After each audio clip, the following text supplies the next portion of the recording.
नमस्ते साथीहरू, आज हामी व्हाइट सस पास्ताको रेसिपी बनाउन गइरहेका छौं। सुरु गरौं यसलाई चाहिने सामग्रीबाट। 1 कप पास्ता, काटेको क्याप्सिकम, काटेको गाजर, काटेको बेजिल, बटर, मैदाको पिठो,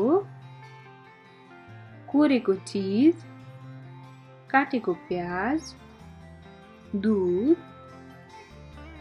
स्वीट कर्न र ग्रीन पीस, काटेको लसुन, red chilli flakes, Italian herbs, मरिचको धुलो, नुन र पकाउने तेल।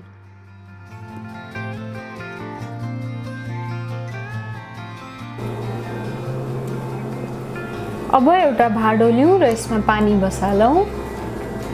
पानी उम्लिन थालेको छ। अब म यसमा पास्ता राखिदिन्छु र थोरै तेल पनि राखिदिन्छु। हामीले पास्तालाई राम्रोसँग नपाकुन्जेल पकाउनुपर्छ। पास्ता पाकेर तयार भएको छ। अब हामी पास्ताको पानी एउटा भाँडोमा राखेर तारिदिन्छौँ।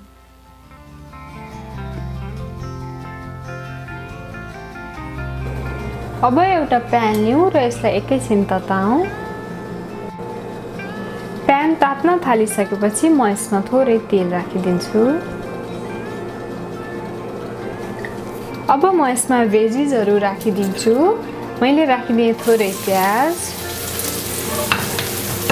यस्तै गरी लसुन, स्वीट कर्न र ग्रीन पीस,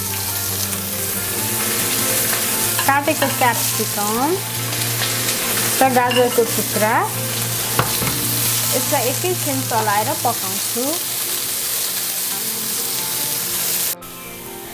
5 मिनेट पकाइसकेपछि भेजिटेबल्सहरू फ्राई गरेर तयार भएको छ। अब म यसलाई एउटा प्लेटमा खन्याइदिन्छु।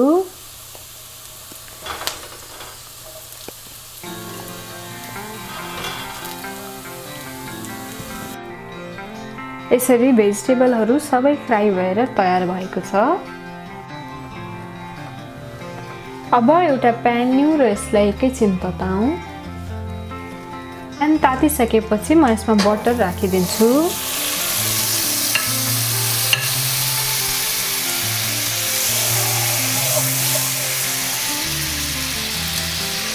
त्यसपछि मैदा राखिदिन्छु र यसलाई बटरमा पकाउँछु।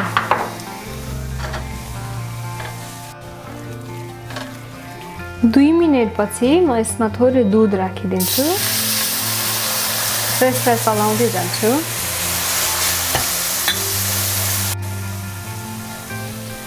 बिस्तारै दूध थप्दै पकाउँदै जानुपर्छ।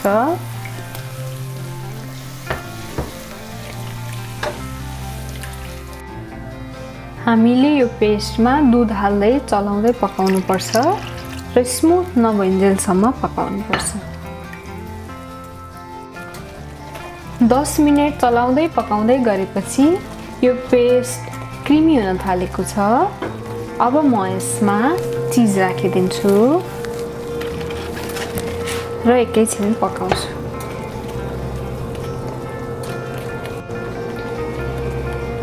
हाम्रो पेस्ट चिजी र बाक्लो भएको छ।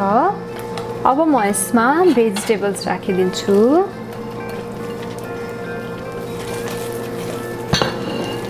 यसै गरी मैले यसमा थोरै मरिचको धुलो, नुन र रातो खुर्सानी पनि राखिदिएँ।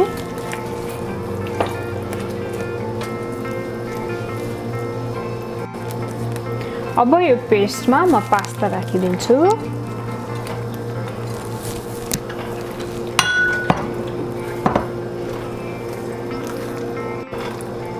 र यसलाई चलाउँदै 2 मिनेटसम्म पकाऊँ। 2 मिनेट पकाइसकेपछि अब म यसमा इटालियन हर्ब्स राखिदिन्छु र काटेको बेजिल पनि राखिदिन्छु।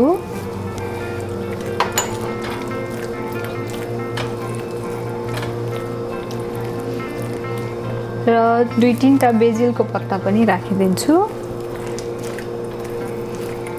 यसरी हाम्रो white cream sauce pasta ready भएको छ। अब म यसलाई एउटा बलमा खन्याउँछु। Thank you for watching our video. हजुरहरूलाई हाम्रो भिडियो मन पर्यो भने please like, share and subscribe our channel.